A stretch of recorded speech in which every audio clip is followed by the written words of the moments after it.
this video I'd like to show you how I teach dotted quarter notes. So we always have to go back to the fundamentals. Number one, get that toe tap going. Make sure they understand that toe tap equals pulse.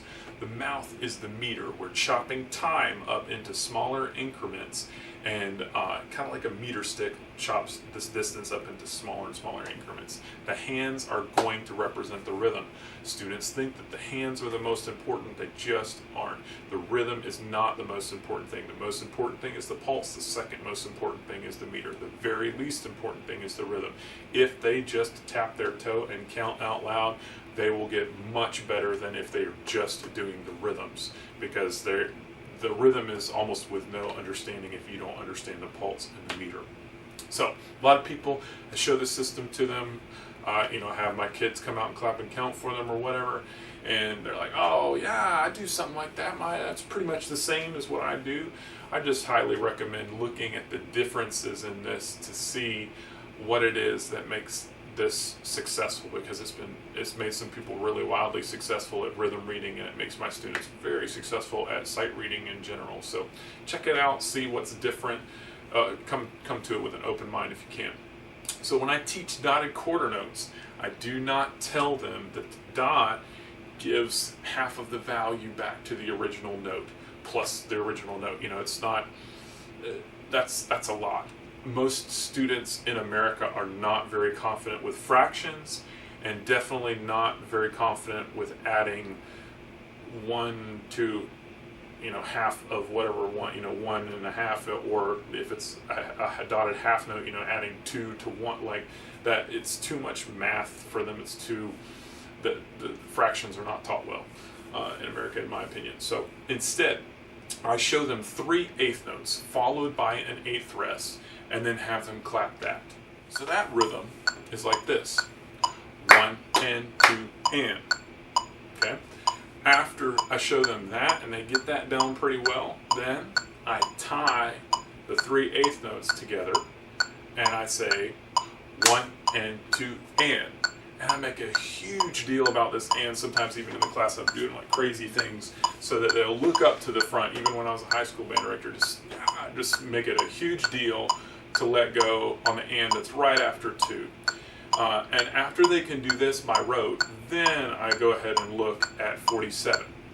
When I look at number 47, I make a big deal of the rest that comes after each set of 3 tied eighth notes, and also a big deal with the rest that comes after the dotted quarter note. Then I ask this kid to see if they see any similarities between measures 3 and 4. Most of the times there's a few smart kids that understand that it's the same rhythm written 2 different ways. So here, I'm going to clap 47 for you. 1 and 2 and 3 and 4 and 1 and 2 and 3 and 4 and 1 and 2 and 3 and 4 and 1 and 2 and 3 and 4 and 1 and 2 and 3 and 4 and 1 and 2 and 3 and 4 and 1 and 2 and 3 and 4 and 1 and 2 and 3 and 4 and 1 and 2 and 3 and 4 and. After they get that concept of the dotted quarter note pretty strong, then I point out to them that second to last measure, and I ask them, hey, how's that different, guys?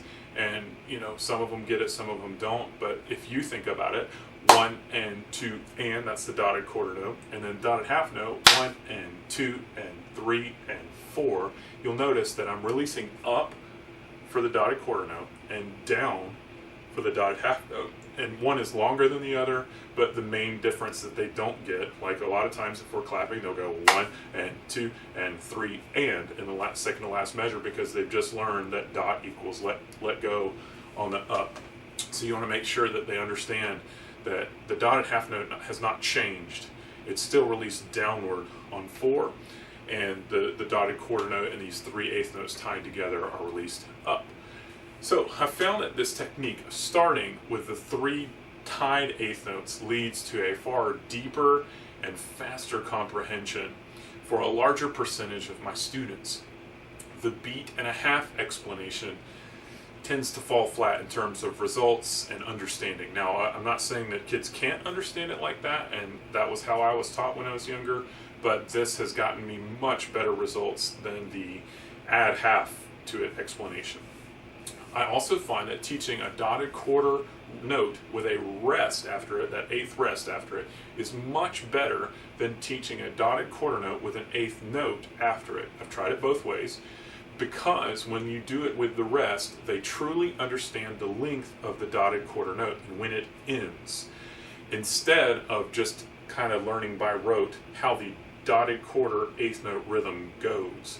Because as a band director, that rhythm gets messed up all the time because kids just don't understand how long the dotted quarter note is. It's not the performance of the eighth note that's really a problem. Obviously the placement of the eighth note is a problem, but not understanding the eighth note is usually not the problem. It's understanding the length of the dotted quarter note. So if you can isolate that and take the eighth note out, then it really helps. So as you're teaching clapping and counting, remember every time, metronome on, posture, curve your spine, shoulders up, back, down, bright eyes, chest up, tap your toe, count out loud, clap the rhythms. 2 exercises, twice each. Model new exercises for them while they use the gun. Use the line and the dots to keep them motivated and excited and hoping that they can move on today. Keep the energy level high and keep the clapping periods short so that it's both fun and intense.